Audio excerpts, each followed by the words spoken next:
Hi guys, sorry to interrupt your viewing, but please subscribe to the channel and like this video. Thank you.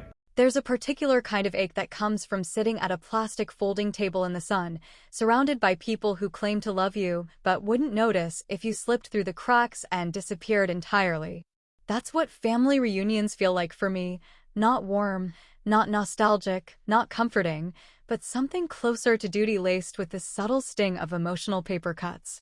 The chairs are always too flimsy, the conversations too surface level, and the air too thick with all the things nobody ever says out loud. And yet, there we were again, in Claire's meticulously landscaped backyard, with her outdoor speakers piping in smooth jazz and her wine glasses clinking like they were auditioning for a damn lifestyle commercial. The sun was just starting to dip low behind the hedges, casting everything in that overly sentimental golden hour glow, which somehow made the moment feel even more staged. Everyone was buzzing with fake small talk, the kind that sounds like warmth but carries no weight. Aunt Joan was going on about her new Pilates instructor, while Uncle Pete, as usual, was 2 beers past appropriate and telling a story no one asked for. Mom floated between conversations like a proud hostess, even though she hadn't lifted a finger to organize any of it. Claire had. And she made damn sure everyone knew it. Claire's yard looked like it had been curated for a magazine spread. White linen tablecloths, matching mason jar centerpieces, color-coordinated throw pillows on every patio chair. Even the damn napkins had her initials embroidered on them. I sat at the edge of the main table, quietly sipping my drink, knowing exactly how the next hour would play out. I've seen this production before. Claire would wait until just the right moment, when the attention naturally drifted toward her and the silence felt ripe for a monologue. Then she'd stand, smile that too-perfect smile of hers, and announce whatever milestone she'd curated to keep her pedestal polished. And right on cue, she rose from her chair, wine glass in hand, tapping it gently with the tip of her butter knife like she was hosting a press conference instead of a backyard dinner. Everyone turned their heads like synchronized swimmers, their faces already smiling in anticipation of another tale about how wonderful Claire's life was. She waited for the room to settle, then raised her glass a little higher and said in that breathy, practiced voice of hers, "I just wanted to share some news with all of you. I've been promoted to senior vice president at my firm." The eruption of applause was almost theatrical.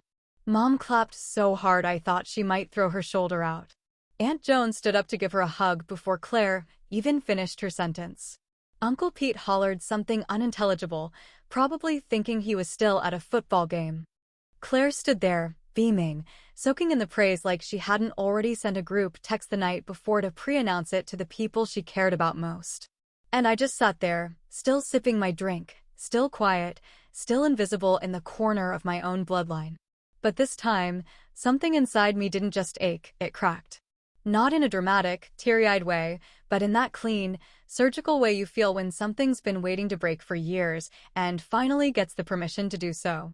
I set my glass down gently, stood up slowly, and for once, didn't wait for someone else to give me space to speak.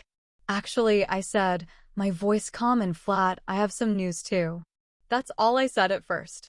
Just that one sentence. But it landed with the kind of weight no one saw coming. The room didn't just quiet, it hushed, like someone had pressed mute on an old stereo. Every head turned, including Claire's, and for the first time in a long time, all those faces were actually looking at me, not through me. Claire's smile twitched, just barely, the corner of her mouth stiffening like she was trying to decide whether to laugh or interrupt. Mom tilted her head like she'd misheard me. Aunt Joan froze halfway into a sip of wine. I didn't give any of them time to react. I raised my own glass, not for a toast, not for drama, just to hold it, and said the words that I'd rehearsed 1,000 times in my head, but never thought I'd actually say out loud. I just sold my company. No explanation. No build-up. No humble preamble. Just the truth, dropped cleanly into the center of the table like a stone into still water. And just like that, the ripple started. No one clapped. No one cheered. No one even breathed for a second. It was like their brains had to buffer the information, like they couldn't reconcile the version of me they'd spent years quietly pitying with the reality of the woman now standing in front of them. I saw Claire's eyes flicker, just once, but it was enough. Her grip on her wine glass tightened ever so slightly. Mom blinked, confused, trying to remember if I'd ever mentioned owning a company at all. I hadn't, of course. Because I'd learned a long time ago that telling my family anything was like whispering secrets into a wind tunnel. Either they'd twist it or ignore it, depending on what fit their version of me best. And now they were left sitting in that stunned silence, trying to figure out how they'd missed the biggest chapter of my life. I let them sit in it. I didn't explain what the company was, or how long I'd built it, or who bought it, or for how much. I didn't give them anything to latch onto or pick apart. I let the mystery do the work for me. I sat back down, picked up my drink, and smiled. Not a smug smile, not a gloating smile, just a quiet one. The kind of smile that says, you don't know the half of it, and you probably never will. And for the first time in years, the silence around me didn't feel heavy. It felt earned. I don't remember the first time I realized I was the backup daughter, but I do remember the feeling that crept into my chest every time someone asked about Claire before even acknowledging I was in the room. It was subtle at first, like a flicker in the corner of your eye, something you think you imagined until it happens again and again until you can't pretend it's not real anymore.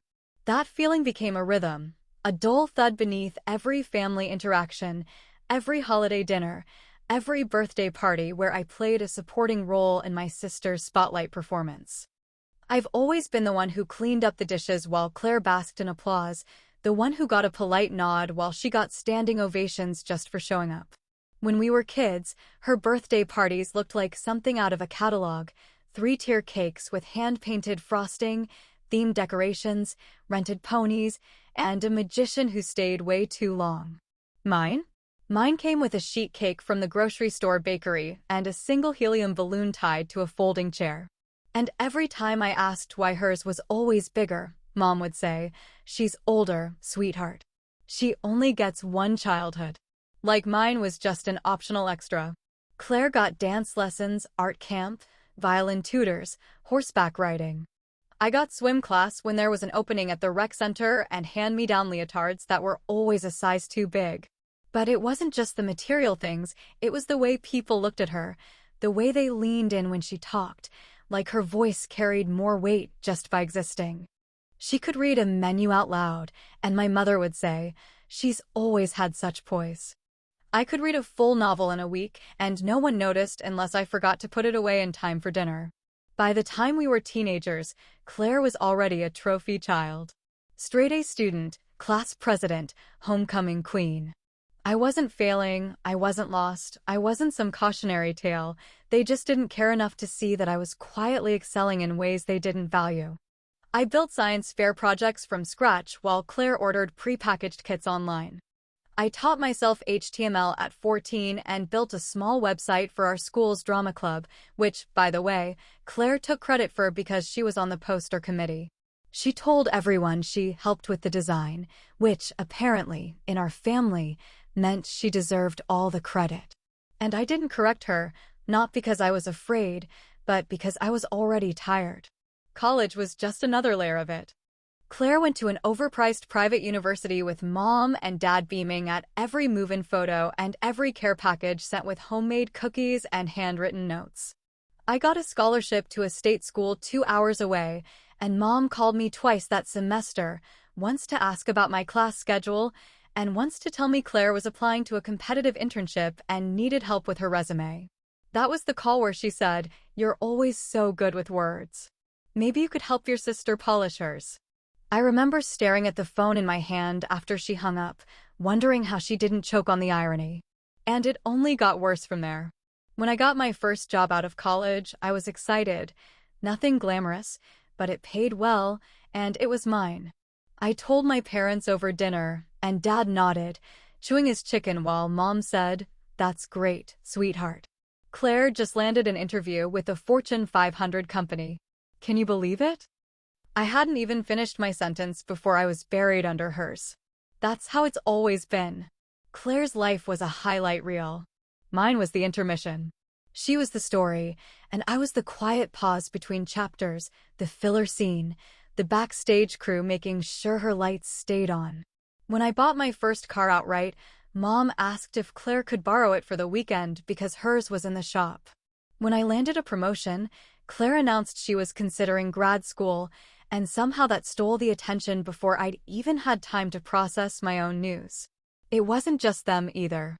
It bled into every part of life: friends, acquaintances, extended relatives. "Oh, you're Claire's sister," was always the first sentence I heard. Never, not once, did I hear someone say, "Oh, Claire is your sister?" The difference is subtle, but it cuts deep.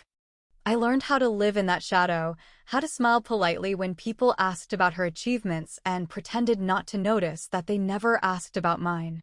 I learned how to shrink myself into silence so I wouldn't sound bitter, so I wouldn't be accused of jealousy or pettiness or resentment. But the truth is, it wasn't jealousy. It was exhaustion. It was watching someone be handed the crown before the race even started and being told to clap from the sidelines while you built something no one even thought to ask about. And that's what they never understood, what Claire never saw, what my parents never thought to consider. I didn't sell a company to impress them. I didn't build something from nothing just to compete with a sister who'd been anointed from birth. I did it to remind myself that I existed, that I was capable, that I didn't need their praise to prove my worth. I did it to stop pretending that their attention was the prize, because it never was. Their validation wasn't my finish line. It was just noise I finally learned how to tune out. And once I realized that, once I stopped trying to earn something they never intended to give, I saw everything clearly. And I was just getting started. There is something deeply satisfying about watching a carefully constructed illusion start to crack, especially when that illusion has been used to overshadow you for an entire lifetime. For as long as I can remember, Claire has been the kind of person people admire without really questioning why. The kind of person who walks into a room and receives automatic respect before she's even done anything to deserve it. People assume she's brilliant because she sounds confident. They assume she's kind because she knows how to fake warmth. And they assume she's successful because she's always been placed in positions where failure was never really an option. But the truth about people like Claire is that their success is often built on a foundation of careful curation, not actual strength. They spend years making sure the outside looks pristine, ensuring every detail of their story lines up just right, so that no one ever stops to wonder what's hiding just beneath the surface. And when you've spent decades sitting in the background, quietly observing while everyone else is too busy fawning, you start noticing the little things, the cracks in the marble, the hairline fractures in the glass, the way their grip tightens just a little too much when someone asks the wrong question. I started seeing those cracks in Claire years ago, long before anyone else did. It started small, just whispers that never quite matched the polished image she worked so hard to maintain. A comment from one of her old college friends about how Claire had always been good at talking her way out of things. A passing remark from Dad about how she seemed to be borrowing money a little too often for someone with such a prestigious job. A tense conversation between her and Mom about a credit card charge that didn't make sense, quickly brushed under the rug before anyone could press further. Then came the rumors about her job, the ones that started quietly at first, just murmured speculations that something wasn't quite right at the company she worked for. Claire was always vague about her actual responsibilities, always careful to frame her role as more impressive than it probably was. But I started hearing little hints that suggested her position wasn't as stable as she made it seem. A coworker of hers, someone I vaguely knew through a mutual acquaintance, mentioned once that there had been an internal review of her department, something about improper handling of client accounts. It wasn't an outright accusation, but the implication was there, hanging in the air like an unanswered question. Then there was her marriage, the picture-perfect relationship she paraded around like a trophy, the one that had been featured in holiday newsletters and picture-perfect Instagram posts for years. I always suspected it wasn't as flawless as she made it seem, but it wasn't until I overheard Mom talking in hushed tones on the phone that I knew something was really wrong. She was talking to one of her friends, probably Aunt Joan, voice low but urgent, and she said something that made my stomach tighten. "I just don't know if they can come back from this." She swears she's handling it, But you know how Claire is. She'll pretend everything's fine until it's too late. That's when I knew it wasn't just normal marriage struggles or minor bumps in the road. Something was unraveling, and Claire was working overtime to keep it from showing. And so I did what I've always done. I watched, I waited, and I started planting seeds where they would grow the fastest. I didn't need to expose her directly, didn't need to confront her with all the things I knew, because the truth is, people like Claire aren't taken down by scandal, they're taken down by doubt. I started mentioning little things in passing, never anything too obvious, just enough to make people start questioning what they had always accepted as fact. At dinner one evening, I casually asked Mom if Claire had ever paid back that loan she took out a few years ago, knowing full well that Mom had never even mentioned a loan before. The look on her face told me everything I needed to know. She hadn't known about it at all. At another gathering, when Claire made one of her usual grand statements about her career, I innocently asked if her department had been affected by the corporate restructuring I had heard about, watching as she stiffened just slightly before brushing it off. And at our cousin Lauren's birthday party, I let it slip that I had heard something about a possible move for Claire and her husband, playing dumb when she snapped, "Where did you hear that?" The thing about people like Claire is that they don't just fear being exposed, they fear the slow erosion of their carefully crafted narrative. They can handle accusations, handle direct attacks, because they've spent their whole lives preparing defenses against them. But when people start to doubt them, when the admiration starts to waver, that's when they panic. And I could see that panic creeping in, layer by layer, as people who once looked at her with unquestioning admiration started hesitating just slightly before agreeing with her. I saw it in the way Mom started watching her more carefully, in the way Dad seemed less eager to write her a check when she casually hinted at money problems, in the way Aunt Joan started asking more questions instead of just blindly nodding along to Claire's stories. She wasn't falling yet, not completely. But the ground beneath her was shifting and she could feel it. And the best part? I hadn't even done anything outright. I had simply let the truth breathe for the first time. And now, there was no way to shove it back into the box. There's a very particular sound that comes with collapse, not the loud crash everyone expects, not the explosive kind of destruction that you see in movies or in scandal headlines. No, the real kind of collapse, the kind that happens when someone's whole identity starts crumbling under the weight of their own lies, sounds more like silence, an uncomfortable, creeping silence that follows you everywhere, filling the space where confidence used to live. And that's exactly the sound I started hearing around Claire, long before anyone else even realized something had shifted. It didn't come as a shock to me, not really, when the news broke about Claire's boss. I was in the middle of making coffee that morning, barely awake, still wearing a robe and scrolling through emails when the headline popped up on the local business site. Senior executive at Fairfield Consulting arrested in federal fraud investigation. I clicked so fast I nearly knocked over the mug. There it was in bold letters, charges of wire fraud, falsified financial statements, and something about offshore accounts that made my eyebrows arch.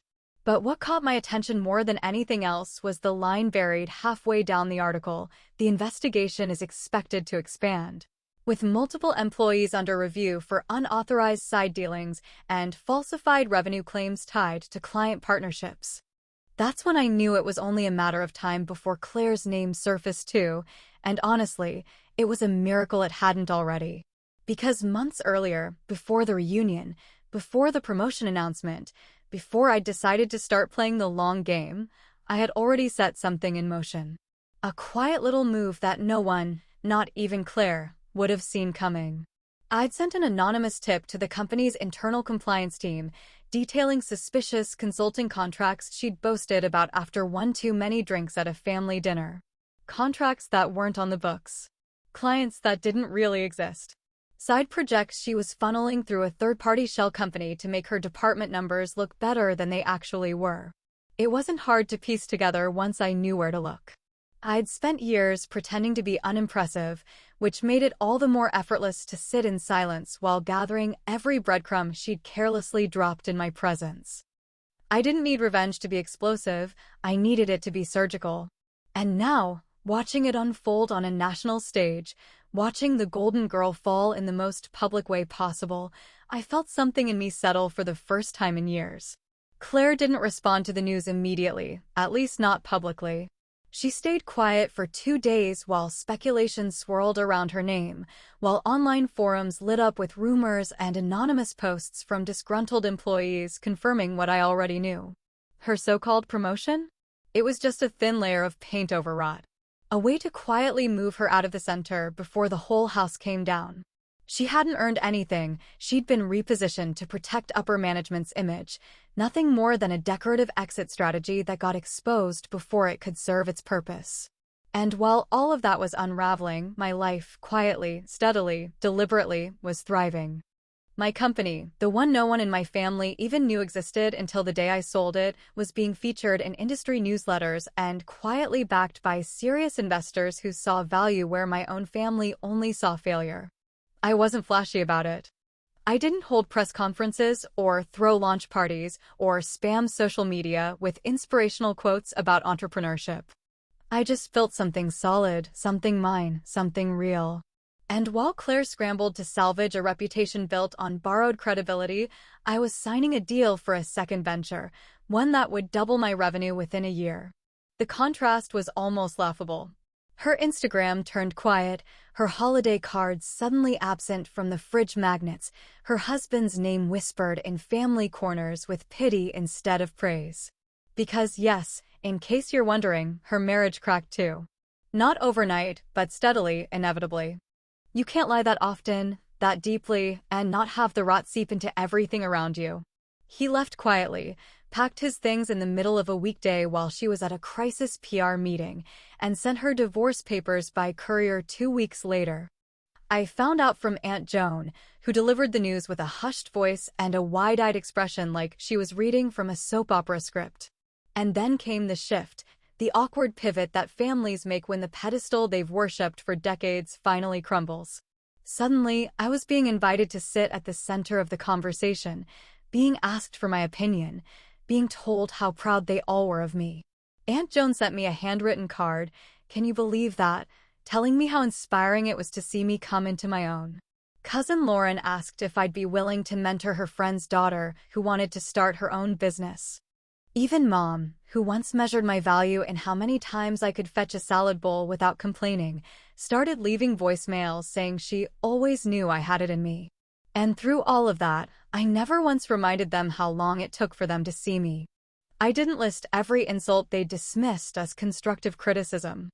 I didn't revisit the years of silence and invisibility or the moments they actively encouraged Claire's rise at the expense of my own dignity. I didn't need to. Because I knew something they didn't, that all their sudden admiration, all their newfound respect, was coming not from genuine reflection but from panic. They were afraid of what it meant that I'd risen while their golden girl had fallen. They were scrambling to rewrite the narrative so they wouldn't have to admit how wrong they'd been. But it was too late. The curtain had fallen. And I was the one standing in the spotlight now. You know, people always assume revenge is this loud, violent thing, explosions, screaming matches, doors slammed, and plates shattered, but it's not. Not when it's done right. Real revenge, the kind that sticks in people's minds long after the dust has settled, doesn't make a sound when it hits. It whispers. It waits.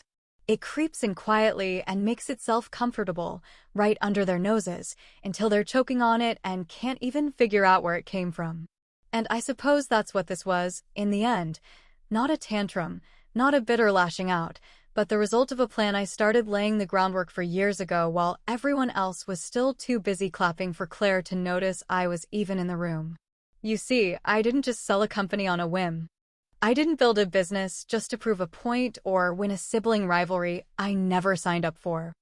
I started building my business nearly 5 years ago, during one of those long, cold evenings when I was still living in a studio apartment with peeling paint and a heater that sounded like it had asthma. No one knew, not Claire, not my parents, not even the friends who thought they knew me best, because I didn't need anyone's input, approval, or encouragement. I just needed silence, space, and a little bitterness to light the fire under me. While Claire was making grand announcements about her latest title and curating her life for social media, I was working into the early hours of the morning, taking online courses, building prototypes, networking quietly, gathering knowledge like currency. I poured every frustration, every overlooked milestone, every patronizing comment into my work until it started to take shape. I didn't tell anyone when I landed my first investor. I didn't celebrate out loud when my product hit its first major market. I didn't throw a party when revenue doubled. I just kept going, quietly and consistently, like a storm forming on the edge of the sky that no one sees coming until it's already overhead. And the day Claire made her announcement at the family reunion, the promotion, the big corporate cheerfest that was supposed to be her shining moment, I knew exactly what I was doing when I stood up with my glass in hand and said, "Actually, I have some news too." That wasn't spontaneity. That wasn't some heat-of-the-moment decision. That was the first move in a carefully crafted checkmate I'd been planning for half a decade. I wasn't trying to one-up her. I wasn't trying to steal her thunder. I was flipping the entire damn weather system. I knew she'd try to downplay it. I knew my family would freeze in that awkward silence, unsure how to react to a version of me they'd never bothered to imagine. I counted on it. Because that silence, those stunned faces, that discomfort, that hesitation to offer applause, was the first time they realized they didn't know me at all. They didn't see me coming, not because I was hiding, but because they never thought to look in my direction. They were so busy watching Claire perform that they forgot to pay attention to the woman quietly building something stronger than applause, credibility. And when Claire started to fall apart, when the cracks in her perfect image started spreading like spiderwebs through glass, I didn't lift a finger to help. Not because I wanted to see her destroyed, but because I'd already offered her the kind of grace she never gave me, time and time again, and I was done handing out lifelines to people who only see you when they need something. You want to know what really burned them the most? It wasn't the success. It wasn't the business or the money or the investors or the articles or the new opportunities. It was that I didn't need them anymore. That I'd created a life so solid, so full, so mine, that their approval became irrelevant. That the table I'd once begged to sit at now looked small and cheap compared to the one I'd built from scratch, plank by plank, while they weren't watching. Funny how things turn, isn't it? The failure becomes the one with the thriving business. The disappointment becomes the voice people want to hear. The invisible one becomes the one whose presence changes the entire dynamic of a room. They call it a glow-up now, or a comeback story, or whatever catchy label people use to simplify complicated things. But this wasn't a comeback. I didn't fall and rise again. I was never down to begin with. I was just quiet, calculating, patient. And when people ask me how it felt to finally be seen, to finally get the praise I'd been denied for so long, I tell them the truth, it didn't feel like vindication. It felt like freedom. Because once you stop needing validation, you realize how small everyone's expectations of you really were. You realize how low the bar was set for you all those years, and how easily you could have stepped over it at any time if you'd just stopped caring about their applause. So no, I didn't do it for them. I didn't build my success for my parents or to beat Claire at her own game. I did it because I was tired of shrinking to fit into the version of me they could comfortably ignore. I did it because I wanted to know what I was capable of when I wasn't wasting energy trying to be palatable. And now that I know, there's no going back. They called me the failure, the disappointment, the invisible one. But I never needed a seat at their table. I was building my own the whole time.